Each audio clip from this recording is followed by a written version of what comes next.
Meanwhile, Monday, of course, saw the closing of the transfer window. You can still loan players out, though, and that is exactly what Manchester United are looking to do because Onana's on his way to Turkey. That is why this move can go ahead. It'll be a loan move, according to reports. Of course, United brought in the young Belgian goalkeeper Lemons at the end of the transfer window. It looks like Onana is on his way out at Old Trafford. Nedum, what a mess this is.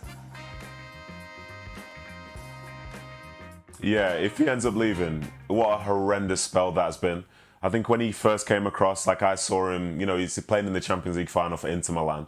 He's such a big part of what they were as a team before that at Ajax. And then to come to United and to not even essentially leave any sort of form of legacy, like it's hugely disappointing from his standpoint.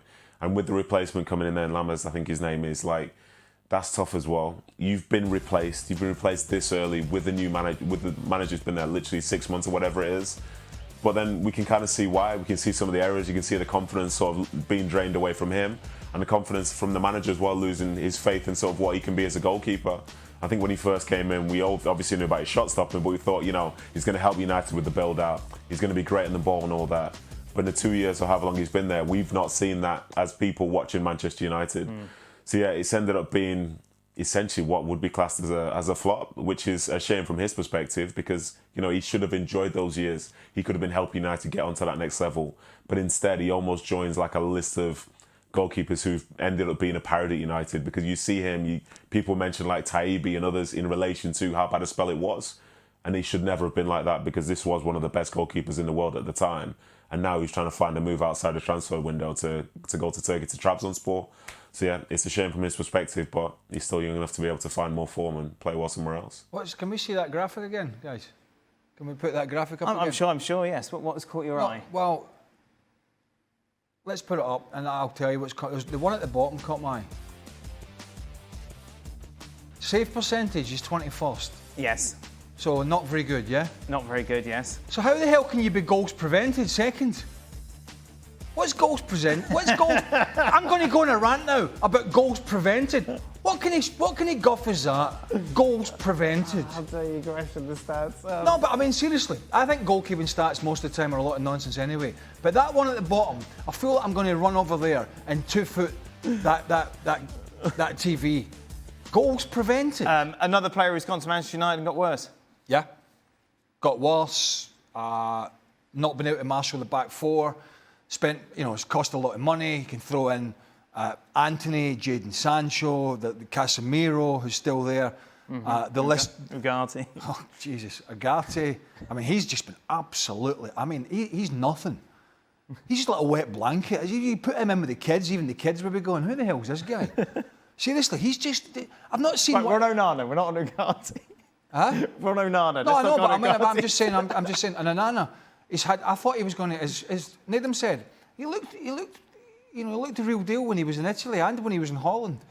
I thought he was going to come in and have this sort of Schmeichel-esque air of, aura about him, where, bossing about. Tell you what, this Belgian goalkeeper better be special. I can't wait to see him.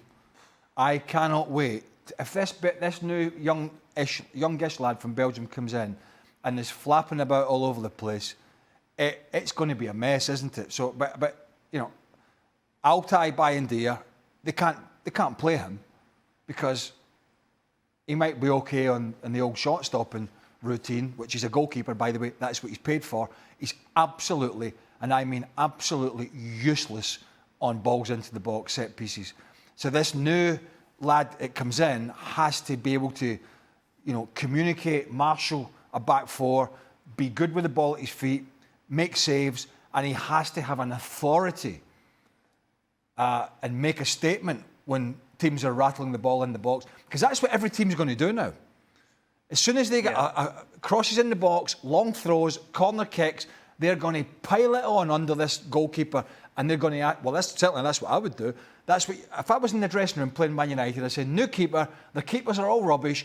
Any set pieces, anything we get, under the crossbar, get everybody forward, we pile in, get a couple of elbows and arms in his face, see if he likes it. And that's what I would do. And he's going to sink or swim because they went half-hearted down the route of Martinez at Villa. And I think that would have been the perfect scenario for them because he's got an arrogance. He's got an arrogance as well as being a really good goalkeeper. He's got a self-confidence and an arrogance that they need. But they've gone the other route again, and we have absolutely no idea how this young lad is going to handle this scenario. Nedum, how do you think the back four's feeling? That's a very loaded question there, especially since they play back three as well. But I think in some ways they're just looking for someone with more consistency. I think, as Craig was alluding to there, we just for United, they don't need a goalkeeper to be amazing. But from all the list of the stats that were up there, the one where it's tied most for errors leading to goals, you can't.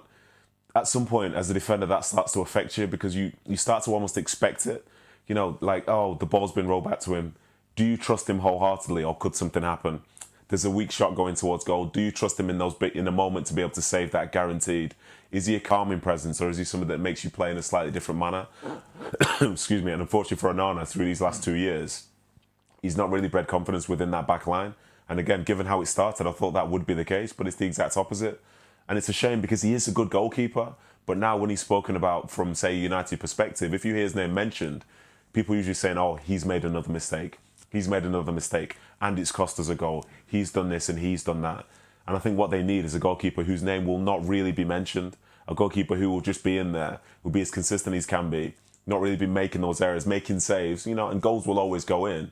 But just don't have your fingerprints on so many of them because they're very hard to forget once they start continuing to happen. But you've got to find out what his weak points are, if he's got any. And as experienced players and defenders, you've got to give him some sort of support, which they should have been doing with Bayindir, because they knew he was weak at crosses, and yet they exposed him to that. When I was at Celtic, we had a goalkeeper, Johnny Gould, who came up from Coventry and Bradford. He was struggling at the time, and we had an injury. He got a chance. He got a short-term move. He came in, 97-98 season, and he was absolutely brilliant. I mean, brilliant shot-stopping, Goldie. I hope he sees this. He's out in New Zealand or something now. I doubt he will. Well, he might do, because he likes looking at himself. If he hears his name mentioned, he'll click the video. Goldie was a brilliant lad. He made some great saves, but he would tell you himself, right? And crosses into the box, he was a nightmare. He wouldn't come off his line if the winning lottery ticket was on the 6-yard line. Right. He wouldn't do it. And we knew that. Alan Stubbs knew it, Matt Reaper knew it, Tommy Boyd knew it. So they knew that they were going to have to defend the 6-yard box. It's a bit like when Jim Leighton was at Aberdeen. Willie Miller and Alec McLeish had to head the ball away because Jim's strong point wasn't crosses. Goldie was the same. So you got to figure out, and so they used to berate him for not coming off his line, but we knew he wasn't coming off his line. And you have to figure out what your teammate, whether it's midfield or whether Nedum's playing with another centre-half, what's my other centre-half's weak points and his strong points? What do I need to cover? It's no different with the goalkeeper. Is he weak with kicking? Is he weak with crossing?